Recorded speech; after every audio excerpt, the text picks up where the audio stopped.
मरचू जंगल से लकड़ियां काटकर बाजार में बेचने गया, लेकिन उसे लकड़ियों के अच्छे दाम नहीं मिले। इस पर मरचू ने कहा, अरे भैया, इतने कम पैसे, इन पैसों में तो 2 वक्त का खाना भी नहीं मिलेगा। आप मुझे बहुत ही कम पैसे देते हैं। मैं इतनी मेहनत से लकड़ियां काट कर आता हूँ, लेकिन उनके पैसे मुझे बहुत कम मिलते हैं। भैया, तुम्हारी लकड़ियां होती ही इतनी कमजोर हैं कि मैं इससे ज्यादा पैसे नहीं दे सकता। तुम्हारी लकड़ियों के बस इतने ही पैसे बनते हैं। अरे भैया, कुछ ज्यादा कर दो ना। वो क्या है ना कि इन पैसों का तो कुछ भी नहीं आता। मैं अपनी जिंदगी कैसे गुजारूंगा। भैया, तुम जाकर अच्छी लकड़ियां लाओ, तभी इन लकड़ियों का अच्छा दाम मिल पाएगा, वरना इन लकड़ियों का तो यही दाम है।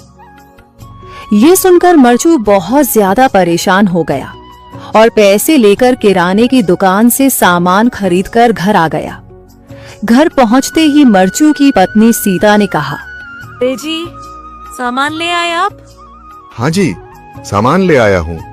सीता के चेहरे पर खुशी छा जाती है, लेकिन जब उसने सामान देखा, जी, इसमें तो बहुत थोड़ा सामान है।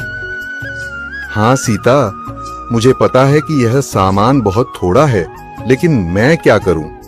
मेरे पास जितने पैसे थे, मैं उतने का ही सामान लेकर आ गया हूँ। इस तरह हमारा गुजारा कैसे हो पाएगा जी? आपको तो पता ही है कि हम कितनी मुश्किलों से गुजारा करते हैं। हाँ हाँ, मुझे पता है, लेकिन मैं कर भी क्या सकता हूँ? मेरे पास इतने पैसे ही नहीं कि हम एक अच्छी जिंदगी गुजार सकें। इतनी मेहनत कर रहा हूँ, लेकिन फिर भी मेहनत का फल नहीं मिल रहा। इतनी मेहनत से अच्छी लकड़ी काट कर आता हूँ, लेकिन मुनासिब दाम नहीं मिलता। मैं तो बहुत परेशान हूँ। क्या करूँ? कहाँ जाऊँ? अरे जी, आप परेशान न हो, आप कोई और काम देख लें। मैंने कई बार काम तलाशने की कोशिश की, पर किसी ने भी मुझे काम नहीं दिया।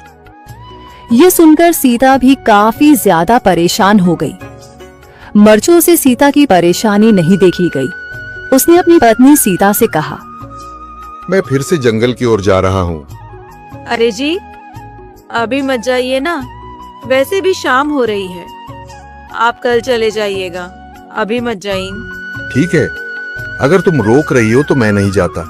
मैं कल चला जाऊंगा। इसके बाद मरचू गांव में घूमने के लिए चला गया। तभी उसे एक आदमी मिला और उसने कहा, कहाँ जा रहे हो भैया? और सुनाओ, क्या हाल चाल है?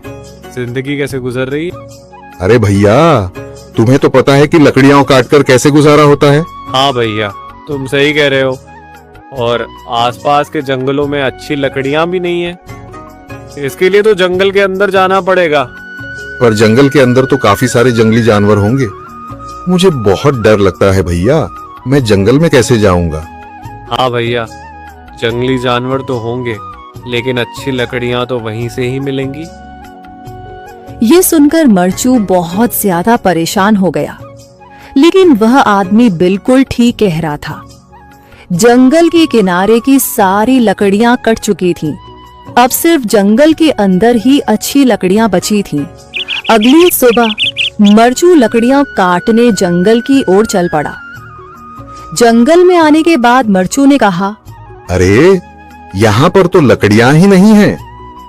वो आदमी सही कह रहा था, लकड़ियों के लिए तो जंगल के अंदर ही जाना पड़ेगा। और जंगल के अंदर जाना क्या सही रहेगा? मुझे तो बहुत डर लग रहा है, क्योंकि वहां पर तो काफी सारे जंगली जानवर होंगे जो खतरनाक होंगे। अगर आज मैं जंगल के अंदर नहीं गया तो मैं आज घर पैसे लेकर नहीं जा सकूंगा, और फिर जब पैसे नहीं होंगे तो गुजारा कैसे होगा?